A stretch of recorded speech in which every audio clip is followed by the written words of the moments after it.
Hello दोस्तों, आप सभी का स्वागत है हमारे यूट्यूब चैनल आशीष जी के एकेडमी पे। तो दोस्तों, आज का जो टॉपिक हम लोग का है तो यह जैन धर्म और बौद्ध धर्म से जो प्रश्न आते हैं यह बहुत महत्वपूर्ण है और यह बीपीएससी के लिए शिक्षक भर्ती है उसके लिए यह इम्पोर्टेंट है। तो दोस्तों, आप लोग इस वीडियो को पूरा अंत तक देखिएगा। इसमें हम लोग अच्छे से प्रश्न करेंगे जैन धर्म और बौद्ध धर्म से। तो चलिए आज का हम लोग स्टार्ट करते हैं। पहला प्रश्न, आज का पहला प्रश्न स्टार्ट करते हैं। वेदों में प्राचीनतम कौन सा है? तो वेदों में सबसे प्राचीनतम वेद कौन सा है? तो यह सबसे प्राचीनतम वेद कौन सा है आपको बताना है। तो यह सबसे प्राचीनतम वेद है ऋग्वेद। ठीक है, तो यह सबसे प्राचीनतम वेद है। आप लोग इसको याद रखिएगा, यह प्रश्न आ चुके हैं बीपीएससी में और ऐसे प्रश्न आएंगे। उम्मीद है कि ऐसे प्रश्न मिलेंगे। पुरुषार्थ कितने हैं? तो पुरुषार्थ कितने हैं आपको बताना है। तो पुरुषार्थ कितने हैं? पुरुषार्थ की संख्या 4 है। ठीक है ना, पुरुषार्थ आपको पूछेगा तो पुरुषार्थ की संख्या 4 है। कौन कौन? धर्म, धर्म है, अर्थ, धर्म और अर्थ और काम, काम और मोक्ष, यह पुरुषार्थ की संख्या है। तो यह 4 हैं। पुरुषार्थ कितने हैं? तो 4 हैं। यह चारों हैं, तो इसको आप लोग याद रखिएगा। चलिए आगे चलते हैं। प्राचीनतम वेद कौन सा है? तो यह प्राचीनतम वेद यही है आपका ऋग्वेद है, इसको आप लोग याद रखिएगा। आगे चलते हैं। गायत्री मंत्र किस पुस्तक में मिलता है? तो गायत्री मंत्र किस पुस्तक में मिलता है? तो गायत्री मंत्र किस पुस्तक में मिलता है? तो यह ऋग्वेद में मिलता है। गायत्री मंत्र का उल्लेख किस पुस्तक में है? तो यह ऋग्वेद में है। आगे चलते हैं। ऋग्वेद में यज्ञ हेतु कितने प्रकार के पुरोहितों द्विज का वर्णन मिलता है? तो ऋग्वेद में कितने प्रकार के पुरोहितों का वर्णन मिलता है यह आपको बताना है। तो कितने प्रकार के? तो यह 7 प्रकार के पुरोहितों का वर्णन मिलता है। आगे चलते हैं। निम्न में से कौन सी नदी सप्त सैंध में समाविष्ट नहीं थी? तो कौन सी नदी जो सप्त सैंध में समाविष्ट नहीं थी यह आपको बताना है। यह जो नदी है यह साबरमती नदी है, यह सप्त सैंध में समाविष्ट नहीं थी। चलिए आगे चलते हैं। प्रसिद्ध 10 राजाओं का युद्ध किस नदी के तट पर लड़ा गया? तो प्रसिद्ध 10 राजाओं का युद्ध किस नदी के तट पर लड़ा गया? यह जो लड़ा गया था यह परुषणी नदी है, जो आज के दिनों में रावी नदी के नाम से जानी जाती है। तो यह परुषणी का नाम है, रावी नदी। तो आप लोग इसको याद रखिएगा। चलिए आगे चलते हैं। ऋग्वेद संहिता का नवा मंडल पूर्णतः किसको समर्पित है? तो ऋग्वेद संहिता का नवा मंडल पूर्णतः किसको समर्पित है इसको आपको बताना है। तो यह नवा मंडल किसको समर्पित है? तो यह सोम और इस पेय पर नामांकित देता है, नामांकित देवता जो हैं इनको यह नवा मंडल समर्पित है। तो इसको आप लोग याद रखिएगा। आगे चलते हैं। निम्नलिखित में से एक वेद धार्मिक अनुष्ठान से संबंधित है। तो कौन सा वेद है जो धार्मिक अनुष्ठान से संबंधित है इसको आपको बताना है। तो यह कौन सा वेद है जो धार्मिक अनुष्ठान से संबंधित है? इसमें से कौन सा ऑप्शन हमारा सही होगा? तो यह यजुर्वेद है जो धार्मिक अनुष्ठान से संबंधित है। कौन सा वेद है? यजुर्वेद है जो धार्मिक अनुष्ठान से संबंधित है। आगे चलते हैं। जैन धर्म के 23वें तीर्थंकर कौन थे? तो जैन धर्म के 23वें तीर्थंकर कौन थे?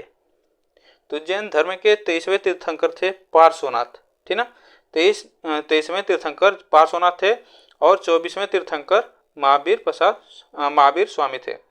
चलिए आगे चलते हैं। त्रिपिटकों का संबंध किस धर्म से है? त्रिपिटकों का संबंध किस धर्म से? शैव धर्म से, जैन धर्म से, वैष्णव धर्म से, बौद्ध धर्म से? तो यह त्रिपिटकों का संबंध किस धर्म से है? तो यह आपको बताना है। तो यह बौद्ध धर्म से। किससे? तो बौद्ध धर्म से त्रिपिटकों का संबंध। आगे चलते हैं। गौतम बुद्ध ने अपना प्रथम धर्मोपदेश दिया था। तो गौतम बुद्ध ने अपना प्रथम धर्मोपदेश दिया था, कहाँ दिया था धर्मोपदेश? तो यह कहाँ पे दिया था? तो यह दिया था सारनाथ में। कहाँ पे दिया था? गौतम बुद्ध ने अपना प्रथम धर्मोपदेश सारनाथ में दिया था। आगे चलते हैं। महात्मा बुद्ध ने अपना धर्म चक्र परिवर्तन किस स्थान पर किया था? तो धर्म चक्र परिवर्तन किस स्थान पर किया था? तो यह किया था अपना धर्म चक्र परिवर्तन सारनाथ में किया था। ठीक ना, आगे चलते हैं। बोध गया में किसे ज्ञान प्राप्ति हुई थी? तो बोध गया में किसे ज्ञान प्राप्ति हुई थी, इसको आपको बता रहा है। तो बोध गया में किसे ज्ञान की प्राप्ति हुई थी? तो यह गौतम बुद्ध को ज्ञान की प्राप्ति हुई थी। गौतम बुद्ध को ज्ञान की प्राप्ति हुई थी। चलिए आगे चलते हैं। भगवान बुद्ध ने ज्ञान प्राप्त करने के लिए लंबे वर्षों तक तपस्या और साधना में जीवन कहाँ व्यतीत किया? तो सबसे ज़्यादा जीवन और साधना में कहाँ व्यतीत किया था? तो यह व्यतीत किया था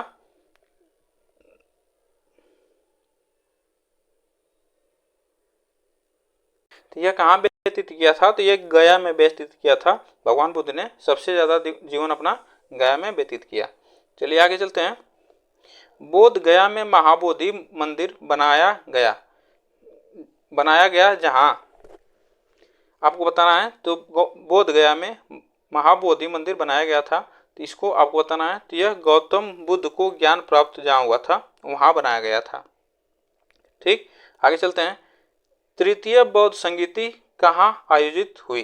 तो तृतीय बौद्ध संगीति कहाँ पे आयोजित हुई, यह आपको बताना है। तो तृतीय बौद्ध संगीति कहाँ पे आयोजित हुई थी? तो यह कहाँ हुई थी? तो पाटलिपुत्र में हुई थी। कहाँ पे हुई थी? तो पाटलिपुत्र में हुई थी। आगे चलते हैं।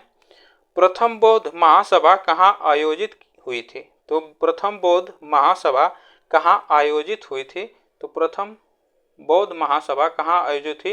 यह राजगीर में आयोजित हुई थी। कहाँ पे हुई थी? राजगीर में आयोजित हुई थी।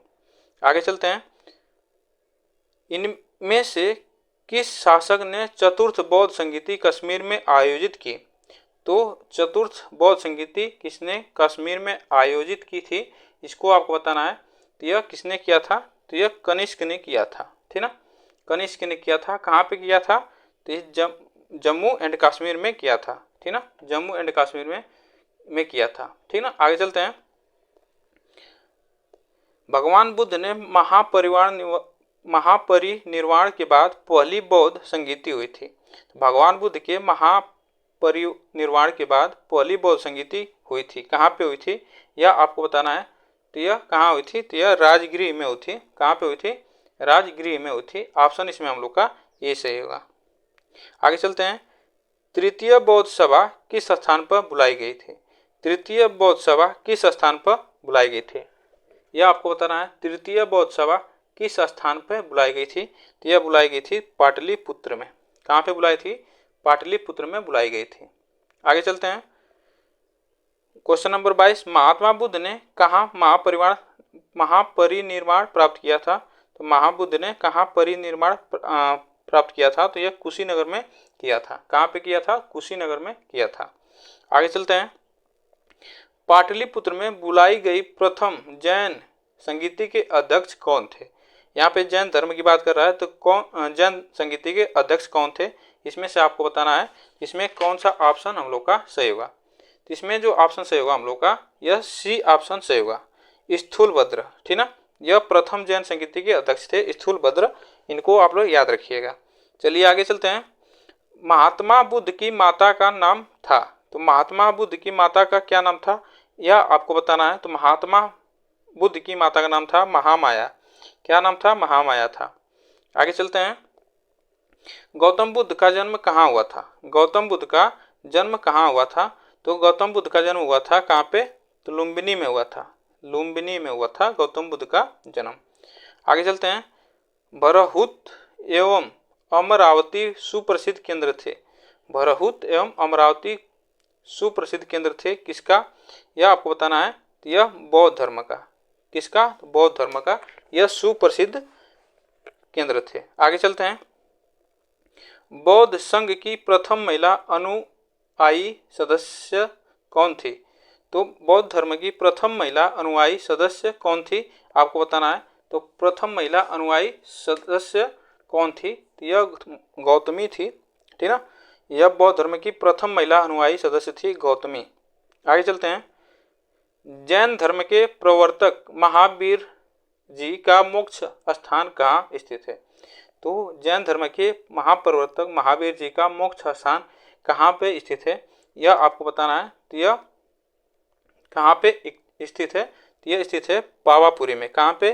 पावापुरी में स्थित है। चलिए आगे चलते हैं। इनका जन्म भी पावापुरी में हुआ था और चलिए आगे चलते हैं, फिर बाद में बताएंगे।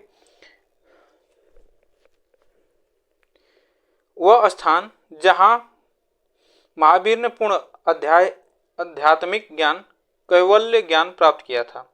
तो वह स्थान जहाँ महावीर ने पूर्ण आध्यात्मिक ज्ञान प्राप्त किया था, तो वह आपको बताना है। तो यह कहाँ पे किया था? जिरिम्भिंग ग्राम में किया था, जिरिम्भिंग ग्राम में किया था। इसको आप लोग याद रखिएगा। आगे चलते हैं। महावीर का जन्म स्थान था, तो महावीर का जन्म स्थान कहाँ था? तो महावीर का जन्म स्थान था हमारा कुंडग्राम में। कहाँ था? कुंडग्राम में। ऑप्शन इसमें हम लोग का ये सही होगा। इसमें ऑप्शन ऊपर नीचे हो गया है, तो ऑप्शन कुंडग्राम सही होगा। आगे चलते हैं। त्रिपिटक किसकी धार्मिक पुस्तक है? त्रिपिटक किसकी धार्मिक पुस्तक है? तो यह बौद्ध धर्म की धार्मिक पुस्तक है त्रिपिटक। आगे चलते हैं। त्रिपिटक किस भाषा में लिखी गई है? तो त्रिपिटक किस भाषा में लिखी गई है? यह बहुत इंपॉर्टेंट क्वेश्चन है, तो यह मोस्ट इंपॉर्टेंट है, तो इसको आप लोग याद रखिएगा। किस भाषा में लिखी गई है? तो यह लिखी गई है पाली भाषा में, ठीक ना। यह किस भाषा में लिखी गई है? त्रिपिटक पाली भाषा में लिखी गई है। आगे चलते हैं। आजीवक संप्रदाय के संस्थापक कौन थे? तो आजीवक संप्रदाय के संस्थापक कौन थे? तो यह आपको बताना है। तो आजीवक संप्रदाय के संस्थापक थे मक्खनली घोषाल मक्खनली घोषाल थे आजीवक संप्रदाय के संस्थापक। आगे चलते हैं। बराबर की गुफाओं का उपयोग किसने आश्रम गृह के रूप में किया? तो बराबर की गुफाओं का उपयोग किसने आश्रम गृह के रूप में किया, आपको बताना है। तो इसमें कौन सा ऑप्शन सही होगा? तो यह आजीवकों के रूप में किया था। बराबर की गुफाओं का उपयोग किसने आश्रम के रूप में किया? तो आजीवकों के लोग ने यह उसका उपयोग किया। आगे चलते हैं। निम्नलिखित में से कौन सबसे पूर्वकालिक जैन ग्रंथ कहलाता है? तो निम्नलिखित में से कौन सबसे पूर्वकालिक जैन ग्रंथ कहलाता है? इसमें से आपको बताना है। तो यह कौन सा ऑप्शन हम लोग का इसमें सही होगा? इसमें कौन सा ऑप्शन सही होगा? तो ऑप्शन इसमें हम लोग का सही होगा 14 पूर्व जो है यह सबसे पूर्वकालिक जैन ग्रंथ कहलाता है। आगे चलते हैं। जैन कल्पसूत्र को किसने लिखा? जैन कल्पसूत्र को किसने लिखा, आपको बताना है। तो जैन कल्पसूत्र को भद्रबाहु ने लिखा। किसने लिखा? भद्रबाहु ने जैन कल्पसूत्र को लिखा। आगे चलते हैं। प्रथम तीर्थंकर कौन थे? प्रथम तीर्थंकर कौन थे, आपको बताना है। तो प्रथम तीर्थंकर कौन थे? तो ऋषभ देव थे। इसको आप लोग याद रखिएगा। तो प्रथम तीर्थंकर ऋषभ देव थे। आगे चलते हैं।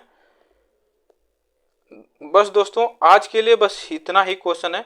अगर वीडियो आपको अच्छी लगी तो प्लीज़ चैनल को सब्सक्राइब कर लीजिएगा और बेल आइकन को दबा लीजिएगा, जिससे वीडियो का नोटिफिकेशन आप तक पहुंचता रहेगा। फिर मिलेंगे नेक्स्ट वीडियो में। आज के लिए बस इतना ही।